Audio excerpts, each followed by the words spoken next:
I'm Jeff Clevey. My wife Jane Clevey. We're both the co-chairs of the Stewardship Committee, and we want to welcome you to the first of what we hope to be a series of forums, messages, articles that constitute a year-round exposure and discussion and dialogue around stewardship.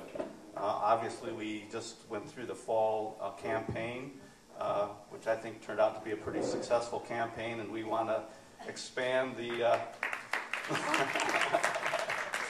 we do want to expand the discussion to a year-round and talk about time and talent as well as our treasure. This morning we are very fortunate to have with us as a guest speaker the Reverend John Musgrave, a wonderful man who has served in ministry for quite a long time, and one of my great pleasures is the leadership that he provided most recently to the Church of the Good Shepherd. His leadership and stewardship helped take that congregation to a new level and rebuild. They had a period of renewal, and he was very, very successful in doing that. And that place is near and dear to our hearts because that's where we went for the first 8 years that we were in St. Louis. And so we have a very fond memory of that place and are thrilled that you were so successful in doing that. So we bring you with great joy John's leadership and comments on stewardship. And I would like for us to start with a prayer.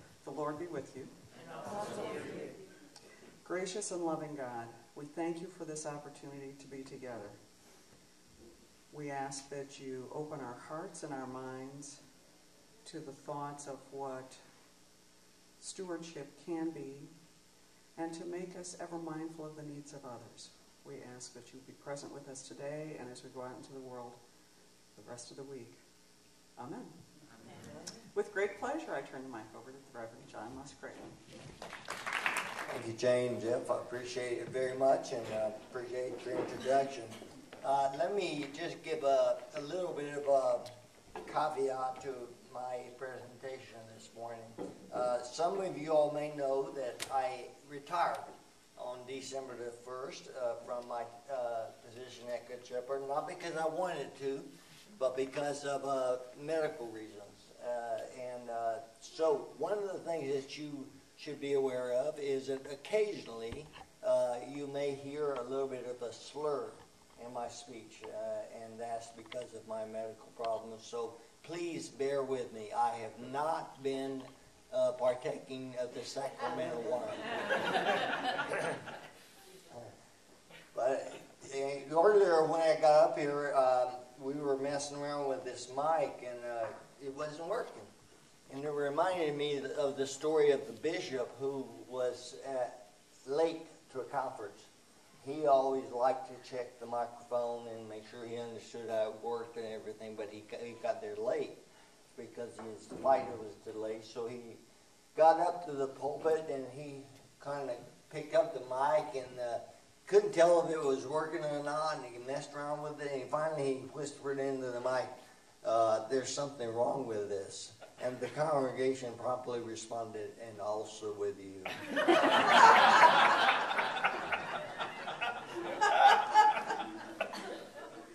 We are a people of habit, aren't we, in the Episcopal Church? So something's wrong with us, man. This being about stewardship, I'm reminded of the preacher who had a year-long emphasis on stewardship. And one Sunday morning, a little boy came out from the service and handed him a $1 bill. Well, he was thrilled. He thought, wow, this is really working, because there's just this kid, this little boy who came up to me and handed to me a $1 bill, which must be very precious to him. And he said, "Thank you very much for that." He says, "What is it that led you to decide to give me a $1 bill for the work of this church?" And he said, "Well," says, "my daddy is one that taught me something about you that I maybe decided that I want to give to you." And he said, "Well, what was that?" He said, "You're the poorest preacher he's ever heard."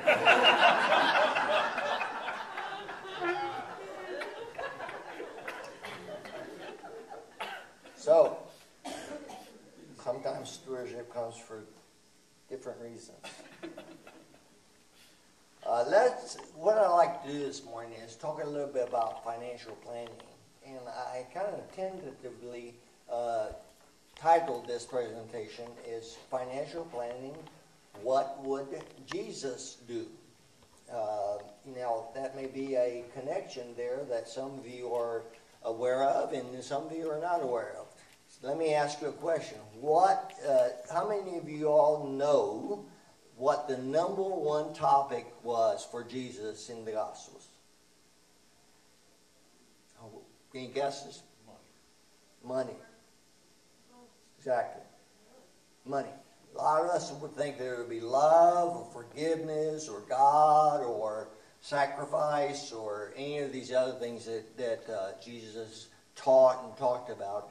But the number one topic for Jesus was money or possessions. In fact, if you go back and count all of the verses in the Gospels, 1 out of 10 verses is about money or possessions. That means 10% of his time was spent talking about money or possessions. Now, does anybody want to venture a guess as to why Jesus was so concerned about money and possessions in his teaching and in his ministry? This is not a test, by the way. You can share what you feel. Does anybody think? Have a reason why they think that might be true. Don't be shy. Idolatry. Idolatry. Where you put your money, that's where your heart is. Where you put your money, that's where your heart is. As he said, where your treasure is, there your heart is also. What else? Any other reasons? That's exactly right. Where your treasure is, there is where your money is. That's where your heart is. And idolatry. In fact, the number one topic of the Bible seems to be idolatry from the beginning to the end. The first commandment is, of course, to love your God with all your heart, mind, and soul. And then the second commandment, as Jesus said, is to love your neighbor as yourself. So the first commandment is obviously very important, to love God with all your heart, mind, and soul. And Jesus was about the business of talking to people about what might get in the way of doing that. Now, how many of you all can say, hey, I got it. I figured it out. I know how to love God with all my heart, mind, and soul. I have no problem with that. If you raise your hand, then we have confession later on. So Jesus was engaged in the whole process of trying to get people to understand what it meant to love God with all your heart, mind, and soul. And so one of the things that I would like to do is to think about financial planning, that is, the management or the stewardship, by the way, they mean the same thing, management or stewardship, of our financial resources, which is one of the ways in which God blesses us. Now, let me read to you part of the Gospel of John. Verse 10, beginning with chapter 10, beginning with the first verse. Very truly, I tell you, anyone who does not enter the sheepfold by the gate, but climbs in by another way, is a thief and a bandit. The one who enters by the gate is the shepherd of the sheep.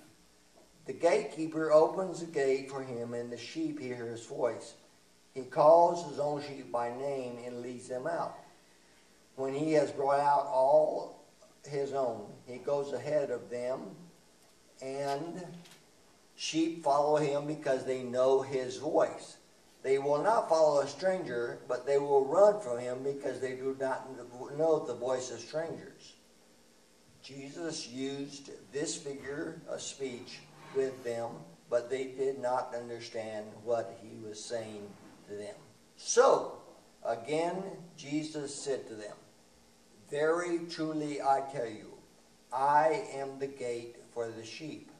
All who came before me are thieves and bandits, but the sheep did not listen to them. I am the gate. Whoever enters by me will be saved and will come in and go out and find pasture. The thief comes only to steal and kill and destroy. Now listen very carefully. This is the punchline. I came that they may have life and have it abundantly. I came that they may have life and have it abundantly. What do you think he meant by life abundant or have life abundantly? Anybody? I kind of wanted this to be interactive if we can. So anybody, what do you think Jesus meant by life abundant?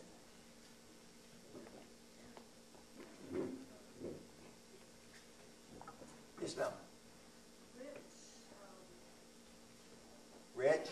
Yeah, I mean, I don't mean not with money, but just Fulfilling? And I mean, if you're filled with love, it's just positive. Okay, positive. So filled with love, abundant, rich, fulfilling. Jeff said. Anybody else? What else do you think he might have been by abundant? Yes, ma'am. Being confident in yourself and being glad of the place you are. Confident in yourself and being glad with the place that you are. So in other words, a sense of well-being, of wholeness, if you will. And the word holiness comes from that whole sense of holiness. What Jesus seems to be talking about is life that is abundant. And through him, life can be abundant. And one of the things that I want to suggest is that part of that whole life abundant is involved with the whole process of paying attention. One of my dear friends that I had back in Austin, his name was Rod, used to answer the question, "How are you doing today, Rod?" in the same way every single time. He would say, "I'm just trying to pay attention. I'm just trying to pay attention." Now, many of us have kind of a throw-off phrase when somebody greets us. How are you doing? And say, "Oh, I can't complain," or "I'm doing fine." We really don't mean that. But Rob said exactly what he meant. He said, "I am just trying to pay attention." Because what he did was live a life where he saw in even the smallest things in his life, the most insignificant moments, the hand of God at work and the voice of God that he could hear. That if he just paid attention, he could learn a little bit more about what it meant to be someone who is engaged in the whole process of turning their whole life over to God, giving themselves to God. And Rob said to me, "I'm just trying to pay attention." So one of the things that I believe Jesus is involved in is helping us learn ways in which we can pay attention. Now, as I mentioned earlier, Jesus' favorite topic is money. And I just lost my marker, so please give me a moment here. I want to read to you from Matthew 6. Now, Matthew is, beginning in chapter 5, is the Sermon on the Mount. It's probably one of the most difficult things that we can read because Jesus says such weird things as, "Blessed are the poor," and so on. Now, if you go to Luke, not only does Jesus say, "Blessed are the poor," but he turns it around and has a series of curses and says that, "Cursed are the rich, for they shall be poor." So most of us who recognize that as Americans we are really wealthy should pay attention to that. Because one of the things that Jesus is trying to say is that wealth can be a difficulty for us as we try to engage the whole process of trying to pay attention to what God has.